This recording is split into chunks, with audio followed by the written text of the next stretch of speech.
Salut les potes, c'est Polka et aujourd'hui on va jouer à... Alors je vais pas vous le faire parce que c'est un peu dégueulasse. Tout de suite aller dans les options. Alors c'est la version Super NES. On voit qu'il y a un bouton qui sert à rien. On peut choisir difficulté, normal, difficile, facile. Moi je vais prendre facile parce que je suis plutôt mauvais, surtout quand je parle en jouant. Alors Race for Dreams c'est un jeu qui est sorti en 94 sur différentes plateformes. Ça a été développé par VG Interactive. Et David Perry qui participait au projet et à qui on doit Ikari Warrior, Paperboy 2, Aladdin et Hunter the Matrix plus récemment. Alors c'est un jeu de plateforme où on se fait bouffer le cul par des chiens qui ont la rage. Voilà, on les bute. Donc un jeu de plateforme, voilà, tout ce qui est le plus classique, on peut sauter, faire hélicoptère avec sa tête, flotter avec sa tête, utiliser son blaster, voilà. On peut envoyer des vaches dans l'espace. Voilà. Tout ce qui est le plus normal, hein. Buter corbeaux. Avec son blaster. Donc alors pour la petite histoire, on a un lombric tout à fait normal. Parce que genre on reçoit une petite combinaison de l'espace qui nous tombe dessus et on se transforme en super ver de terre avec des super pouvoirs. Voilà, le problème c'est que à la base la combinaison elle était pas pour nous.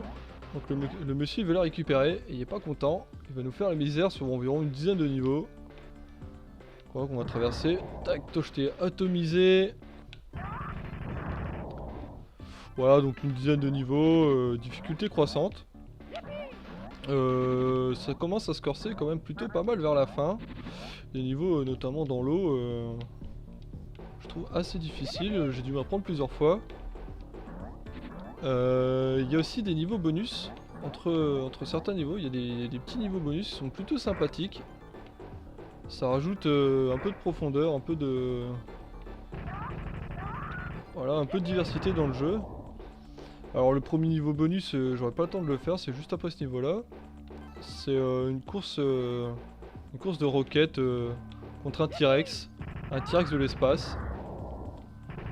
Voilà, et il y a un autre niveau bonus qui m'a particulièrement plu, c'est du saut à l'élastique dans de la mort. Plutôt sympa. Vous verrez par vous-même si vous y jouez, ce que je vous conseille fortement. Alors, on bute beaucoup de corbeaux, hein. Voilà, donc il y a eu un 2 qui est sorti sur les consoles 16 bits. Voilà, qui préfère le 2. Moi j'aime bien les deux, franchement. De toute façon ils sont à peu près égaux. Tout aussi cons l'un que l'autre. Et c'est ça qu'on aime. Voilà, il y a un autre qui est sorti, Ace Random 3D sur 64. J'y ai pas joué, je pense pas que j'y jouerai.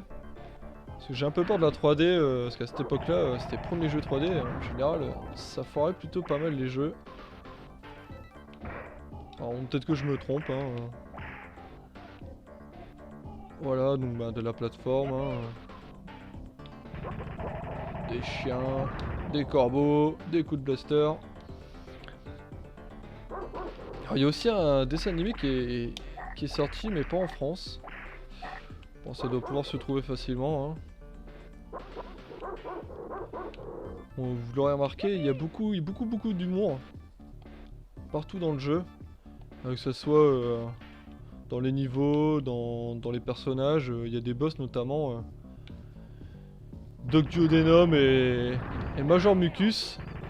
Et là par exemple, un genre de petit boss, une poubelle à roulettes. Normal, plutôt facile. Voilà, bien cool. Je pense que je vais avoir le temps de rendre visite au boss, au premier boss. Je sais pas si j'aurai le temps de le finir par contre.